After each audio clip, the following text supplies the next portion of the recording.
That's right, Brother RA, CCTV. And, yeah, let's make sure I bring up the right screens, know where we're at, doing what we gotta do, and boom, yes, CCTV, Cambridge Community Television, and this is Unsurpassable Justice on 1/9/2019. OMG. Brother R.A. still alive with after all he has to say. Today, 1/9. Oh my goodness. Here, let me give you the palatial sweet shot as usual. Bam, yep. Okay, enough of all of that. Time's running out. Let's go to this shot here, and I see you right there, and let's just share real quick, since it is 1/9, and that is the circle at the top of the stem. Notice I'm learning I have to be light as a feather. Oh, R.A., you be so harsh. But, you know, looking at the racial history, his story of racial injustice, that's last year's, and this is this year's, a history of racial injustice. Things that happened yesterday, they still impact us today, but let's not focus on yesterday. Let's focus on tomorrow. Yes, focus on the child. Yes, I'm the child. And here, I am a child. Are you a child? And once again, I say you got this calendar from Equal Justice Initiative, okay? And they are 122 Commerce Street, Montgomery, Alabama. They have a phone number, 334-269-1803, or you can just go to their website, www.eji.org,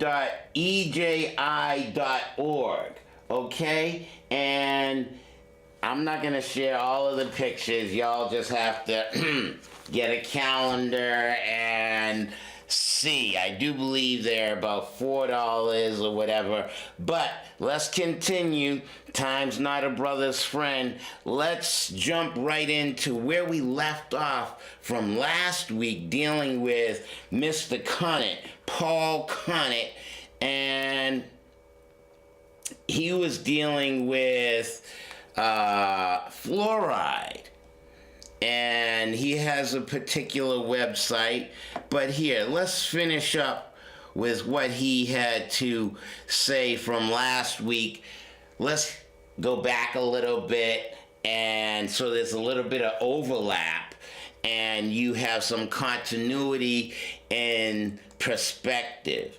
So this is the end of last week's show. Starting at 51:38, and I'll show you that shot. Boom. And let's hear how it flowed. Or somebody who's got an underactive thyroid gland, isn't fluoride going to make that worse? But what we know, of course, is that millions of people in this country suffer from hypothyroidism, underactive thyroid, with the symptoms are lethargy, obesity, and we see an enormous amount of that. Secondly, we know that fluoride concentrates in the pineal gland, which produces two hormones, serotonin, there's also a neurotransmitter, and melatonin. And the point about melatonin is it's a biological clock. When the melatonin levels fall, that's the signal for puberty to start in a young child. And that's of concern that we're getting younger and younger children reaching puberty. The children are reaching puberty earlier than ever, and that's particularly acute, as you know, in the black community. And whilst we're talking about the black community, I think we should be very concerned because we know from studies in India, millions of people there suffer from a thing called skeletal fluorosis, where their bones are damaged by natural fluoride levels. But those natural levels are not so very different from the United States. And what people have argued and scientists have demonstrated is the people that are most vulnerable to fluoride are those who are suffering from malnutrition, those who don't have all the minerals and vitamins that they need, or suffering from a protein-poor diet. Those people are going to be the most vulnerable to fluoride. And where are we most likely to find malnutrition in the United States? Question. I wonder, can you say, well, let's look at why we have cheese, welfare cheese, in the black community. Yeah.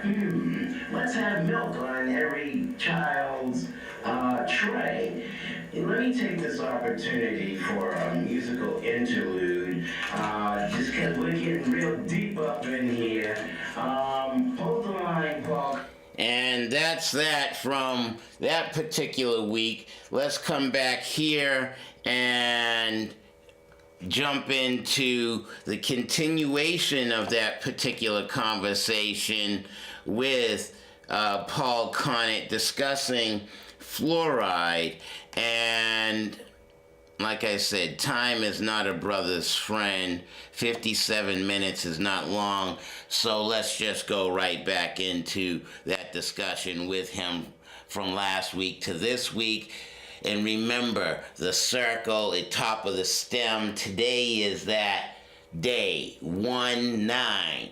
Do you have a full sphere of consciousness? Are you reaching all three levels of your individuality? Dealing on the denotative level, the connotative level, and the abstract, and you're not confined, but you are limitless on unsurpassable justice.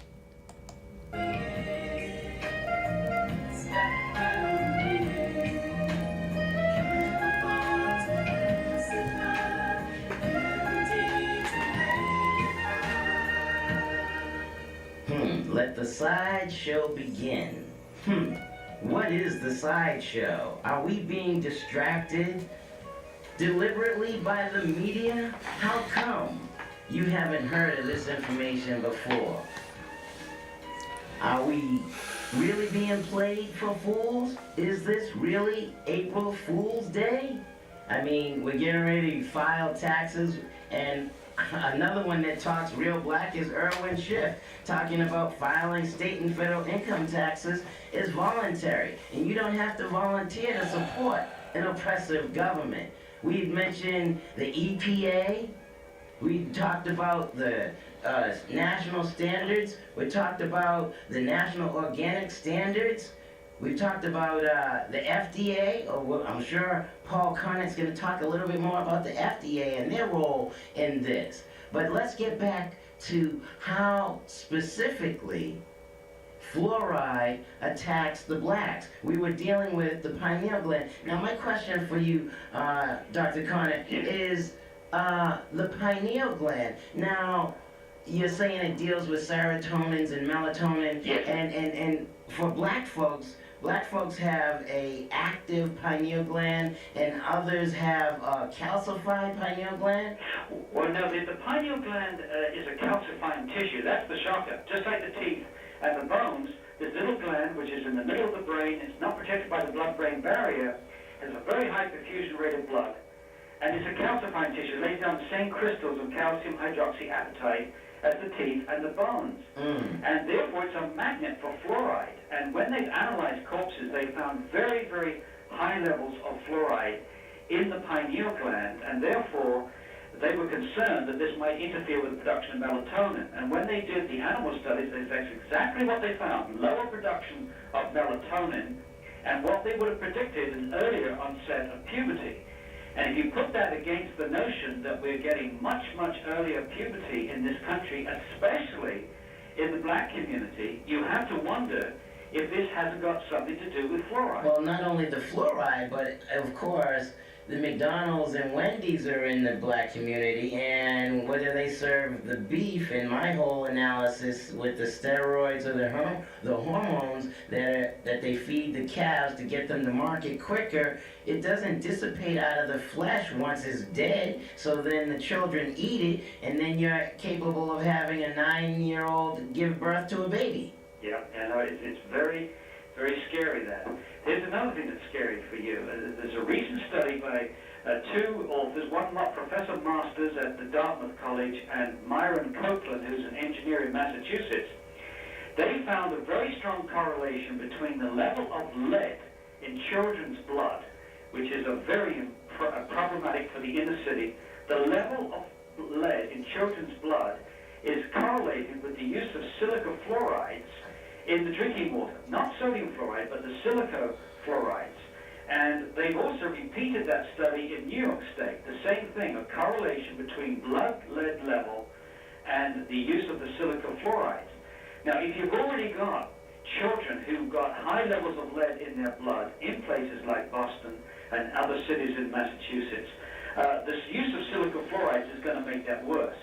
And of course, blood lead is a very serious problem relating to hyperactivity, lack of concentration, lower IQ scores, violence in the teens, and so on. So the last thing that black communities need, in my view, the inner cities need, is another poison in their system, and fluoride could be jacking up the effects of these other things like lead and like some of the other toxics that you've alluded to. So let's have hyperactive children in school, and now we can feed them Ritalin. Yes. That's scary. That's And very scary. do you know anything about Ritalin and the effects of that on children? Well, I don't. I do not know that. It just scares me to think that we're having 5-year-olds at school on drugs. What is this going to mean to them? Mind-bending drugs. What's this going to mean for them when they're in their teens, when they're in their 20s and 30s? I mean, I just think it's bizarre that we've got to this point. And do you know what's really shocking about this? The agencies that you think would be looking after us are not doing it. The CDC has the arrogance to say that fluoridation is one of the top 10 achievements of the 20th century, and yet in that same report, if an undergraduate had done this to me, I would have failed him on the spot. In that same report, in October 1999, they dismissed health effects, health concerns, all the things I spent 5 years on, they dismissed in 3 sentences. 3 sentences, they said there is no problem with health, and they used a chapter in a book written in 1985 and a review in 1993. So when they published that, they were 6 years out of date. And they had the arrogance to go before the American public and say fluoridation is one of the top 10 achievements of the 20th century, ignoring all the studies about lowering of IQ in China, all the studies which pertain to hip fracture, the pineal gland, the thyroid gland, and the other things I've talked about. This is supposed to be the mecca of health protection in this country that our tax money is going into. And yet they come up with rubbish like this. And we did a point-by-point critique of that CDC statement that came out in the Mortality and Morbidity Weekly Report, which is their in-house organ. We did a point-by-point critique of that, scientific, fully referenced. We sent it to them. What we got back was a form letter. Just a form letter to say, oh, well, fluoridation has been proved to be perfectly harmless and very effective, and we're going to continue to do it. It's unbelievable. And then another thing which is a shocker, the FDA. The FDA has never approved fluoride prescription tablets. These tablets which are meant for children who don't have this wonderful luxury of living in fluoridated communities, they design tablets so that you get the same amount of fluoride, 1 milligram, in these tablets per day. Take 1 tablet a day. Those have not been approved by the FDA. Unbelievable. Well, we are living in white supremacy America. And we want you to support us. Don't forget to file your taxes by April 17th. We need your money so that we can continue to oppress you, because this is America. Paul Connett, man. So how long have you been researching? How long have you been a doctor now? Well, I've been a PhD chemist since 1983. I've been teaching at St. Lawrence University in Canton, New York since '83. So are you saying we should believe you, or should people go out and do their own research? I think they should do their own research. I mean, I don't think you should believe anybody. You know, question authority. I think the problem today with fluoridation is that we have ignorant doctors, ignorant dentists telling the public that everything is all right with this fluoridation. They haven't done their own research. They haven't done their own reviews of the literature. They're just taking at face value what the U.S. Public Health Service and all its agencies tells them. And as I said, that was political from the get-go. From 1950, it was a political decision to fluoridate the drinking water. It wasn't based on good science at all. The science is lousy. And I can prove that their science is lousy. You know how? How? They won't debate me. They will not. I've challenged them for 5 years. All those people out there that speak with such enormous confidence about fluoridation, I say, come on the same platform, let's have a scientific debate. You produce your studies, I'll produce my studies. Let's have a debate. Let the public hear both sides on the same night, from the same platform. They will not do it. Well, Dr. Paul Connett, you just ascended to the ranks of real black talk.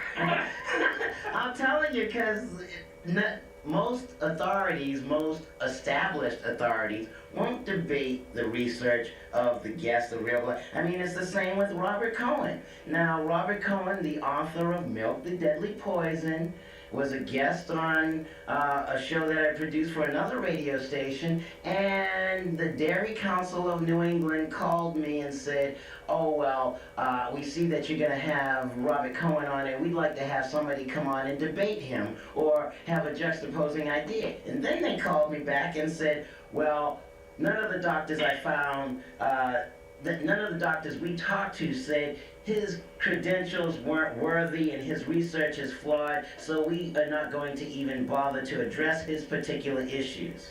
You know what's fabulous about that is if his research was flawed and it was full of problems, he would be easy to debate. He would be easy. What would be the best way to shut him up? Put him on your radio station and let the other side show where he's made all those mistakes. They said something like, well, we don't want to even acknowledge him by debating him. That's right, and that's what they say about scientists like myself. They say, we don't want to give them the credibility that would rub off on them when... By just talking to them or debating them. As soon as they're on the same program, suddenly we get as much credibility as they have. Well, quite frankly, I don't want their credibility. But I suggest that anybody out there, as I said, you've got the webpage address, go and look at it, make up your own mind. I believe very firmly that if anybody approaches this with integrity and an open mind, they will come to the conclusion fairly quickly that this is a very bad idea. The benefits for teeth have been wildly exaggerated, and even if they haven't been, if you want fluoride, you can get it easily in your toothpaste, use it, and spit it out. Now let's talk about that, though. Earlier on, you had referenced some saying, well, the amount of fluoride that the humans get isn't that bad. But let's talk about how many different ways we do get fluoride into our diet, because you referenced that in your article. Oh, absolutely. Good point, R.A. Good point, because when they started this in 1945, that they said that the optimum dose of fluoride that we wanted was 1.1 part per million in the drinking water. That would give you the optimum dose of 1 milligram per day. But since 1945, we're getting fluoride in pesticide residues, we're getting fluoride in processed food, in beverages, in wine, it's in some foods like tea and fish, and of course we get it in toothpaste, dental products, mouthwashes, and so on. We're getting much more fluoride in the year 2001 than anybody got in 1945, and yet, guess what? The optimum dose is still 1 part per million. If it was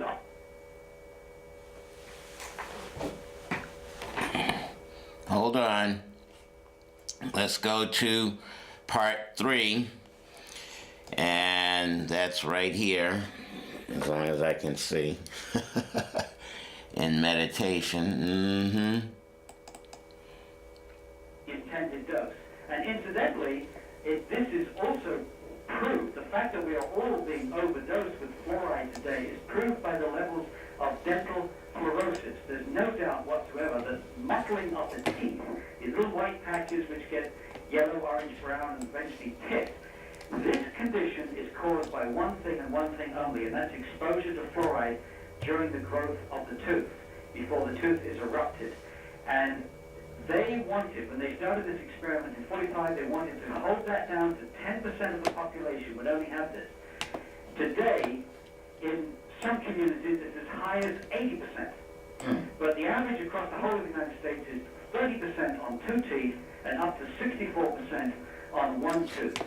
So we have clear evidence that we're being overdosed with fluoride. Now, some people live with that dental fluorosis. However, it's a warning signal. It's a red flag that we are being, in the first sign of toxicity. It accumulates in our bones. 50% of the fluoride that we get each day goes to our bones, accumulates in our bones.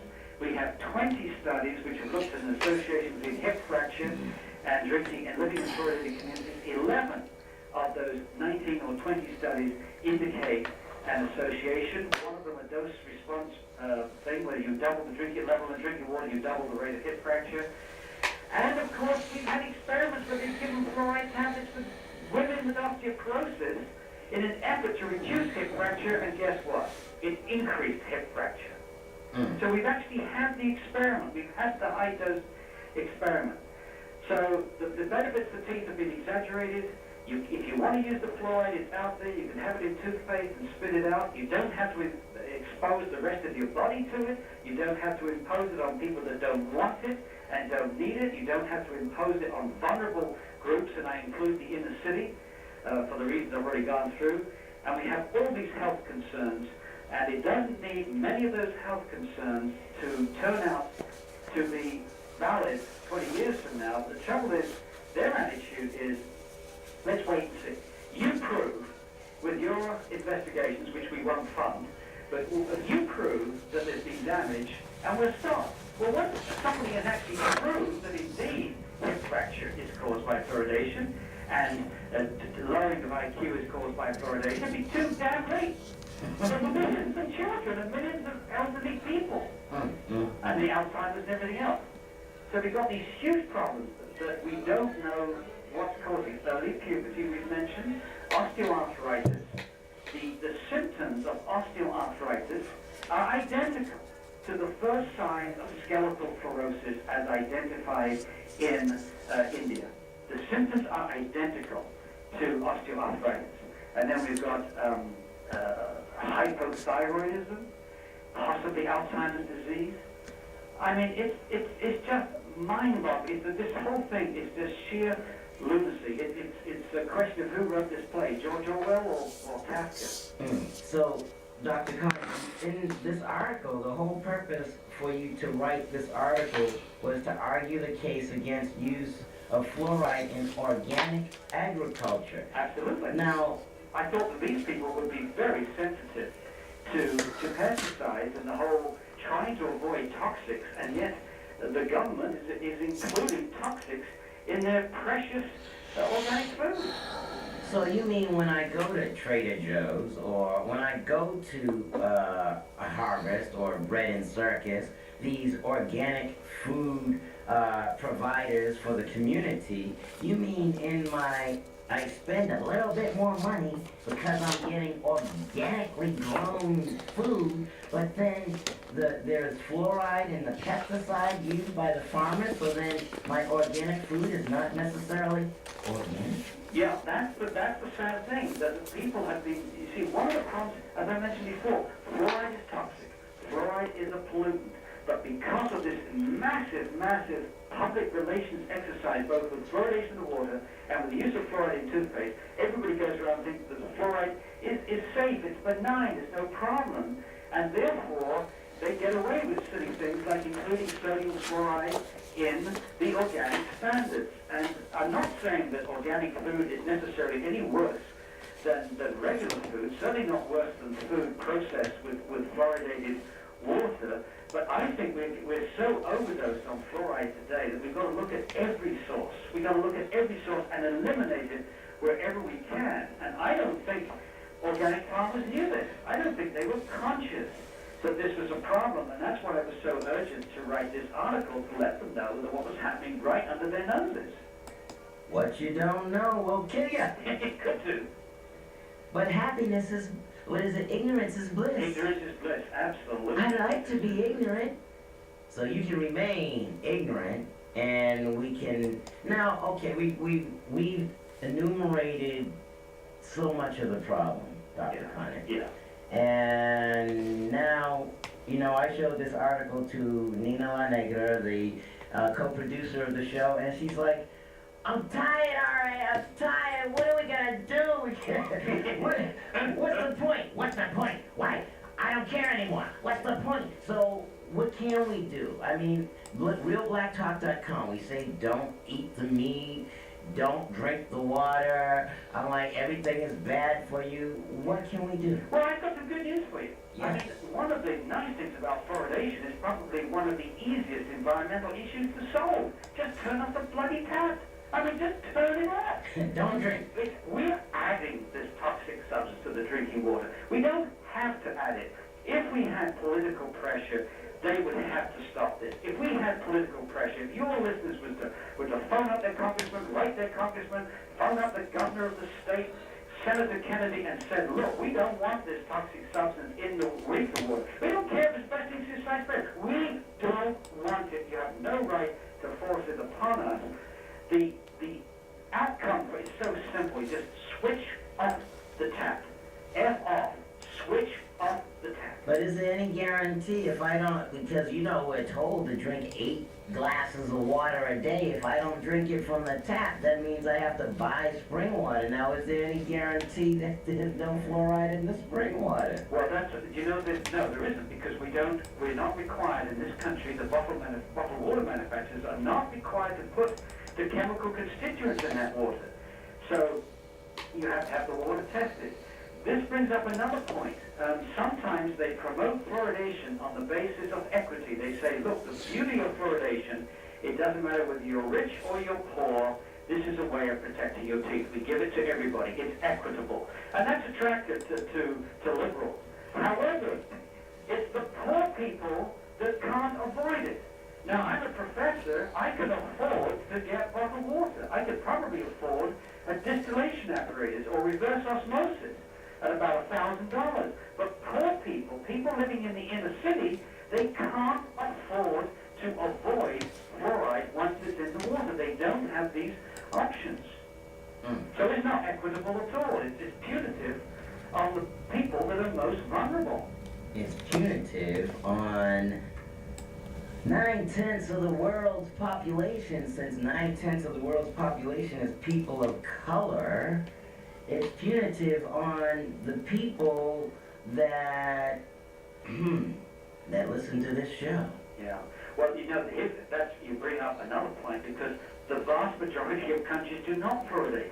Here in this country, we are persuaded that the progressive communities, everybody's doing it, get on the bandwagon, you're backward if you don't do it. Most countries in Europe, the vast proportion of countries in Europe, do not fluoridate. Italy, Greece, Austria, Germany, France, Netherlands, Belgium, Sweden, Denmark, Norway, Finland. Not one of those countries England? fluoridates. England, 10%. 10% of the people drink fluoridated water in England. Spain has about up to 10%, and Ireland has 73%. American pressure on the Irish government to, most of the countries that fluoridate their drinking water are English-speaking.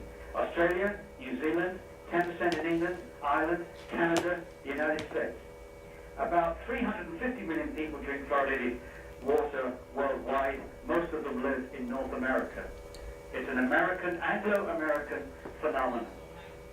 So there are certain European countries that will accept imports from or exports from the United States into their countries, but other countries, other European countries, won't accept items from us. That's right. Well, the Europeans are way ahead of us on genetic engineering. They're rejected genetic engineering. Supermarkets won't sell the stuff. The people don't want it. They're way ahead of us on that, and they've been way ahead of us on fluoridation. Europeans are pretty sensitive to totalitarianism. You know, many of these countries that have rejected fluoride were occupied by Hitler during World War II, so they know what having a government forcing things on them is all about. That was told to me by a doctor who led the fight against fluoridation in the Netherlands. They banned that in 1976 there. He said, you know, the trouble with America and England is they've never lived under occupation forces. We have. We know what it's like to hold, to do everything. And here's this country, supposed to be the country of the free, and yet we tolerate having the government, bloody ignorant government, because they can't defend their position in public, imposing a toxic substance on us, whether we want it or not, whether we need it or not, or whether we are damaged by it or not. It's forced upon us by ignorant people that haven't done their homework, and who, when challenged, will not debate it in public. So, processed food and beverages that use fluoridated water, that means the fluoride is transmitted into your Coca-Cola Absolutely, or Yep. whatever you drink. Now, I just got a caller. I forgot to ask what town he called from, but he said something about, and you referenced it earlier, but if you could just capsulize it for him. He said that the fluoride came from atomic waste or... The atomic industry, the nuclear industry, produces an enormous amount of fluoride waste. I don't know where that goes. Most of the fluoride that is used in the drinking water in this country comes from the superphosphate fertilizer industry. Most of it located in Florida. Superphosphate? Yeah, superphosphate, basically the phosphate rock that they dig up in Florida and elsewhere is not very soluble, so you can't use it directly on farmland. You have to make it into a soluble form, and to do that, they roast it with sulfuric acid, and that's when you drive off the fluoride as hydrogen fluoride gas and silicon tetrafluoride gas, wasn't air pollutant, no longer trapped in water sprays, and the result of that is a solution of hexafluorosilicic acid, plus a whole bunch of other junk, lead, cadmium, arsenic, radioactive isotopes, and so on. But it's deemed okay because they dilute it down 100,000 to 1 using the public drinking water. Ironic, isn't it? They couldn't do that on their own site because they don't have 100,000 gallons of water for every gallon of waste that they make. The only place that they can get 100,000 gallons of water for every gallon that they make is the public water supply, and we, like dummies, let them do it. And it's illegal to put it in the ocean. You can't. By international law, you can't dump fluoride into the sea. So don't put it in the ocean where it might affect the European countries, but put it in the drinking water in, how about our country? Yeah, right here in the United States. Unbelievable. I'm not making this up. I believe you. I know it's real. Do you out there listening, driving in your Honda Civic? Do you listening at home? You over there at work? Yeah, I see y'all listening out there. Can you believe it? This is realblacktalk.com coming at you. Did you take notes? What are you gonna do about it? I don't have children yet. You got children, Doctor? Yes, I have 3 boys. And what do you tell them? Well, my son is 25 years of age, and he is doing the webpage. Out of the blue, he said, I want to help you, Mom and Dad, and he is the one that's developed this webpage, and he's done a fantastic job doing it, fluoridealert.org.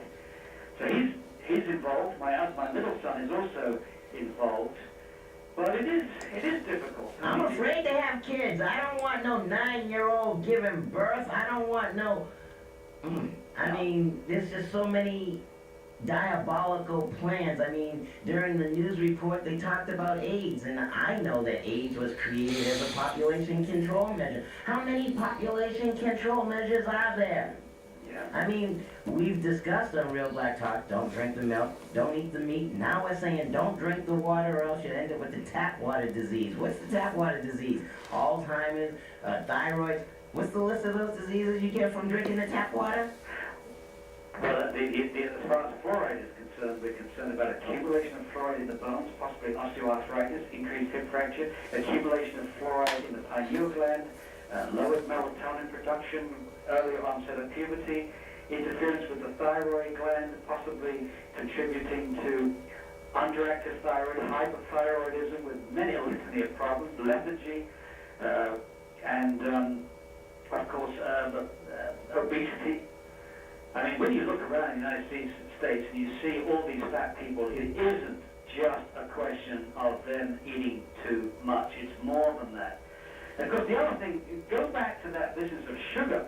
You want to hear about a killer. I mean, tooth decay is not caused by a lack of fluoride. Tooth decay is caused by sugar. Too much sugar used inappropriately. We get through a huge amount of sugar here. But when the sugar gets in the mouth, sticks to the teeth, the bacteria convert this to acids, and then the acids dissolve our enamel, and then it leads to tooth decay. And one of the big problems in the inner city, again, is baby buffle syndrome, baby buffle tooth decay, which you can recognize as a crescent. The middle two top teeth are eaten away completely. The next two are half eaten. It forms like a crescent of decay. And that's because some mothers will give their babies sugar, sweet water, and there's a pacifier, and the baby's sucking on the sweet water, the sugar water, for hours and hours and hours, and eventually rots the teeth away. And fluoride can do nothing, absolutely nothing, to prevent that, but it's used by dentists to suggest we have a huge dental decay problem.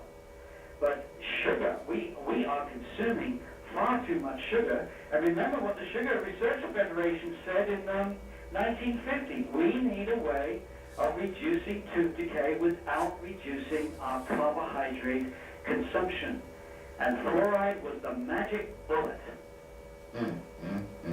So we could keep eating all that candy, all that cereal, and all that other stuff all that sugar-coated stuff.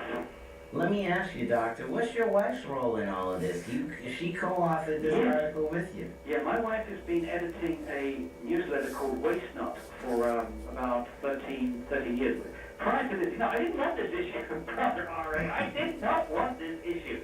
I've been involved with fighting incinerators, those mass burners, trash burners, for 16 years. It took me to 49 states in the United States and 45 other countries. So I was pretty busy. What's the deal with that? What's that? Well, when you burn trash, you produce dioxins. Another big problem which the corporations are trying to brush under the carpet. There's a Washington Post article I think it was yesterday, which talked about the beef industry, the poultry industry, the dairy industry, all lobbying like crazy for President Bush not to release the dioxin report, which has been in the making for 10 years. The biggest source of dioxin going into our bodies is animal fat.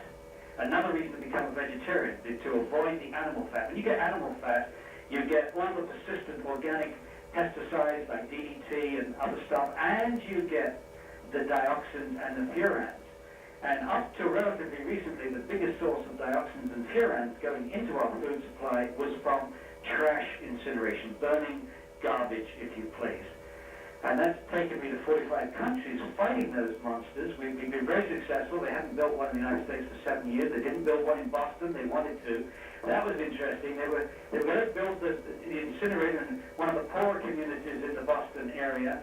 And the local politician said, no, let's build it. I think he suggested building it near Harvard Square. And that's you must bring a building an incinerator in this wealthy community. They said, no, of course you wouldn't. So why are you going to put it in our community just because we're poor? And this is what you find. I mean, you know this. It's environmental racism. It's the poor that get the hazardous waste. It's the poor that get the minority communities that get saddled with hazardous waste incinerators, trash burners, medical waste incinerators. Everything that people don't want goes to the point of least resistance, which happens to be poor and often black and Hispanic communities in this country. So I was finding that, so I tried to do that on top of teaching chemistry 5 days a week. I didn't need another issue. So when my wife said to me, what's this fluoridation issue, dear? My eyes rolled. I said, well, those people are a little crazy, dear. They're a little crazy, you know. They're Flat Earth Society people. And so she said, well, please read this stuff. And I read this stuff, and oh my goodness, I was looking for a way out. I wanted to find where these people really were crazy, and I can say I've now spent 5 years on that, which is more than my PhD. Took me to get a PhD. You spent 5 years researching fluoride, the hidden poison in this National Organic Standards stuff? Well, no, the National Organic Standards came rather late. I mean, I was shocked to find that they'd included sodium fluoride in the organic standards. I mean, that's what's so crazy. It's the organic standards, not the regular agriculture, but organic. So that was a bit crazy. Dr. Paul Connett, PhD, the author of Fluoride, the Hidden Poison in National Organic Standards, asking organic farmers to adopt fluoride-free farming. And you have a website hosted, or I guess the webmaster is your son, www.fluoridealert.org. And remember to spell fluoride F-L-U-O-R-I-D.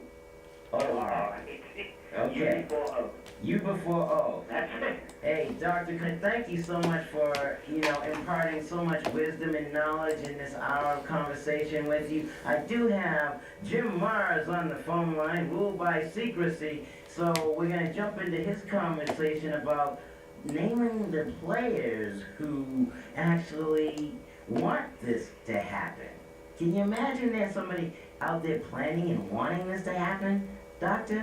And it's this unbelievable, isn't it? It is. Thank you so much. Is there more information where folks can reach you other than the website? Is there maybe a phone number or maybe your well, wife? I've got an email number that they're more than welcome to reach me on, and I also send out regular bulletins on this. So if anybody is able to receive emails, just write to me at ggvideo.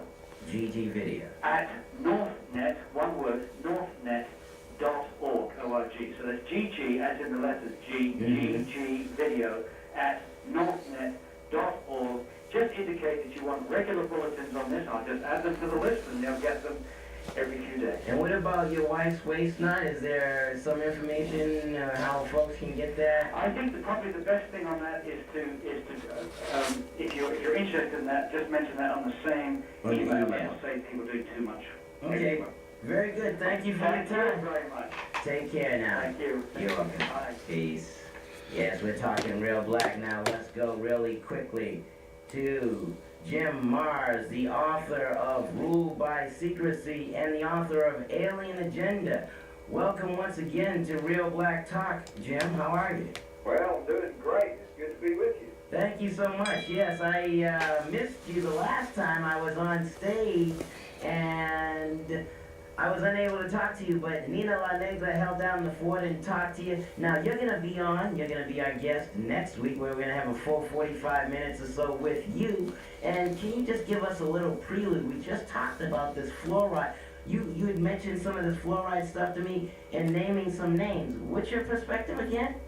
Well, I think if it wasn't so serious, it'd almost be funny. But the people who run the large corporations, shortly after World War II, they were prohibited by international convention from dumping this deadly, toxic waste, fluoride, into the oceans.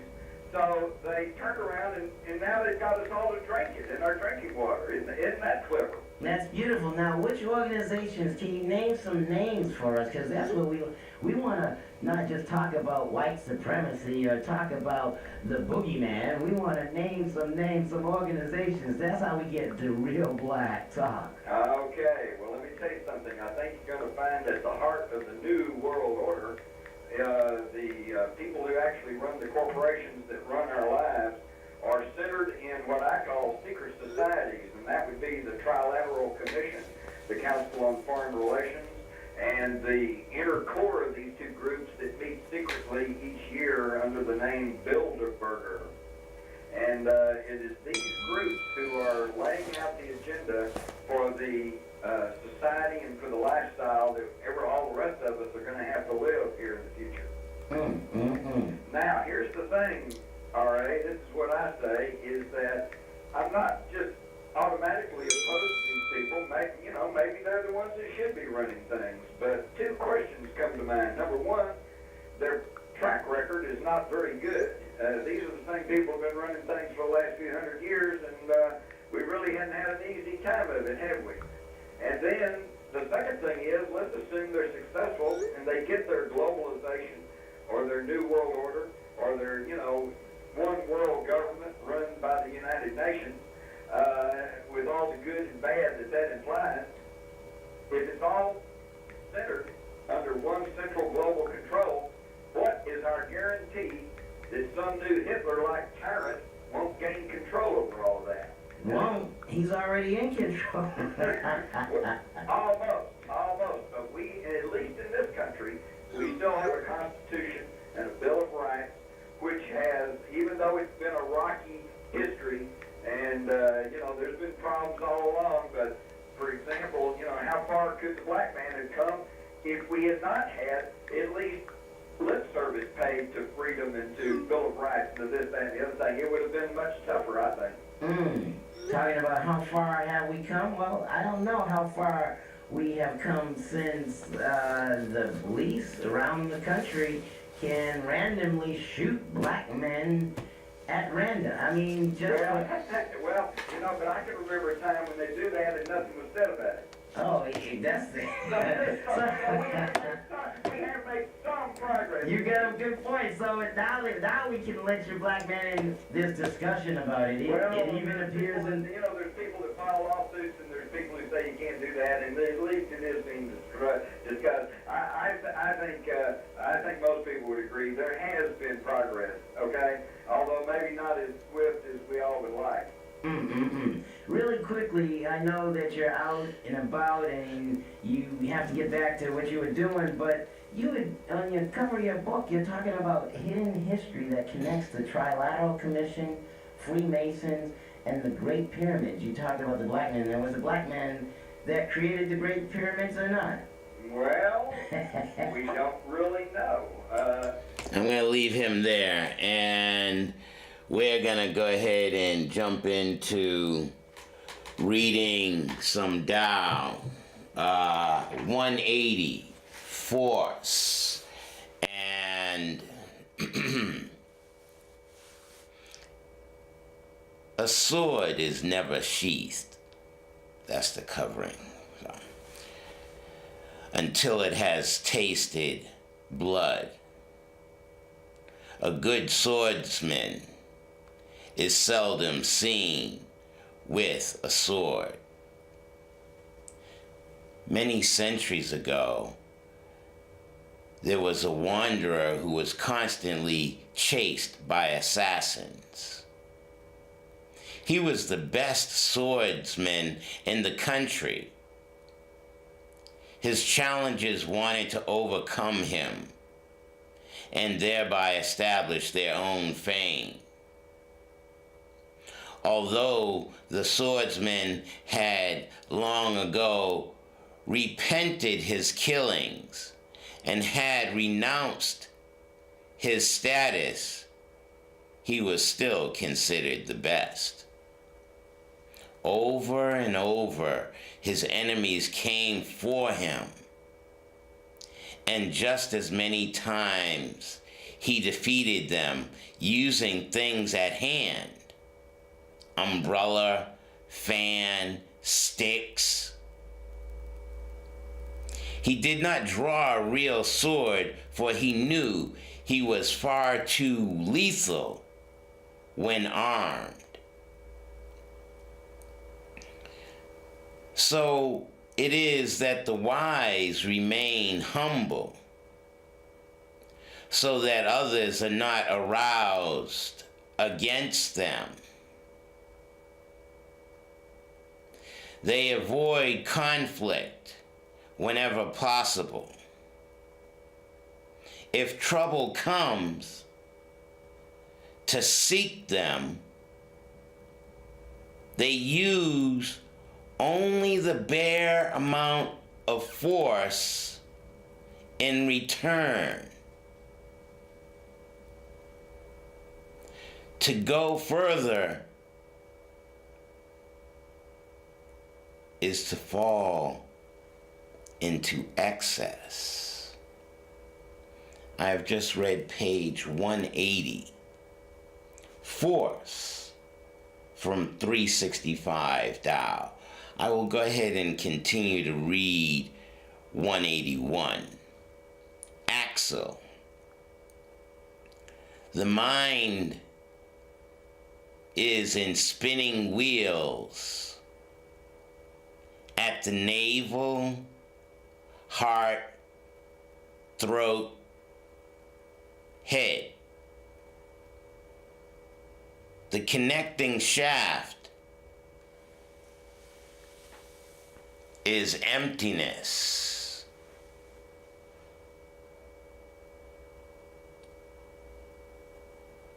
Without an unobstructed route, energy cannot flow. People search for the sacred and are told it is within themselves.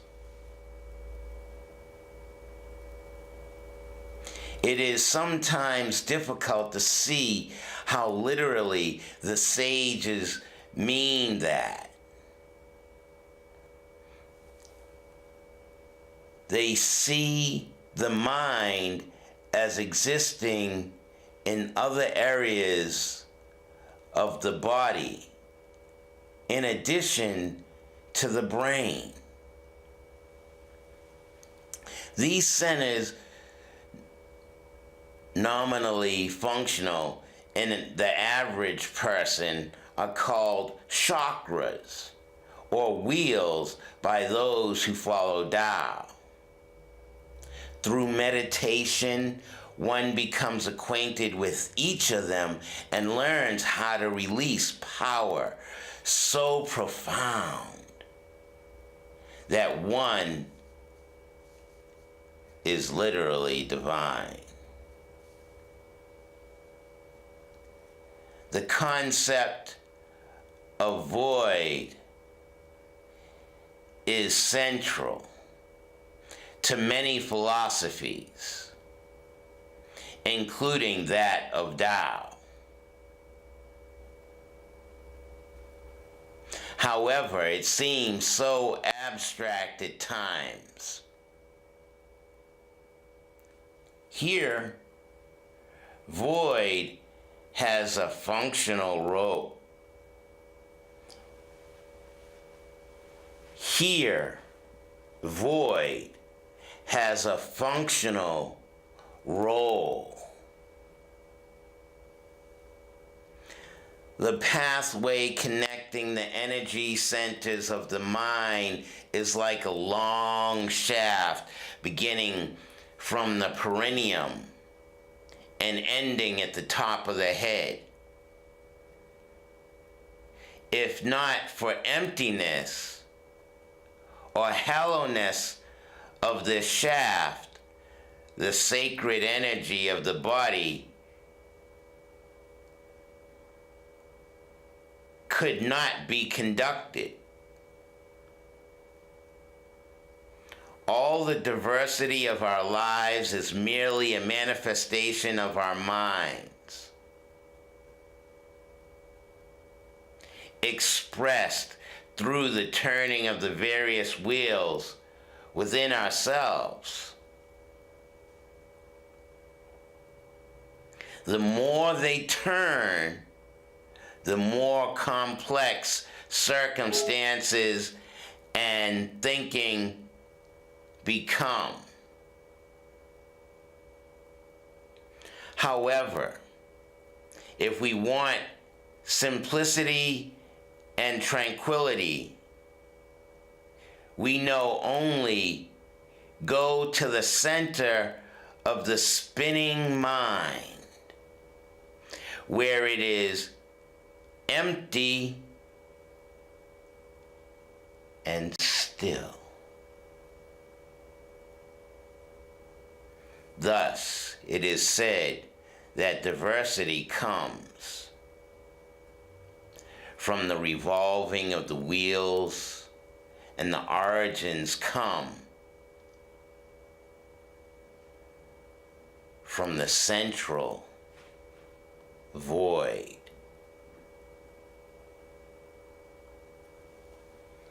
You see me looking into the mirror and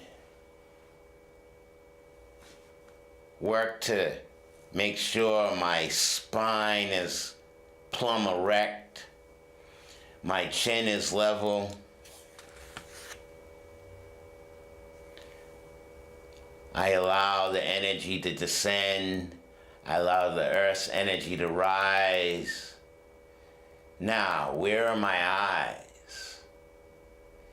Am I looking in my left eye? Am I looking in my right eye? Or am I looking into infinity? Connecting the chakras with my tongue up? Or am I doing the red and black route, where the black root starts at the perineum down between my legs and come up the spine, the black root, and the red root coming down the front of me, making a circle, tapping into my void, my divinity. Is the universe contained?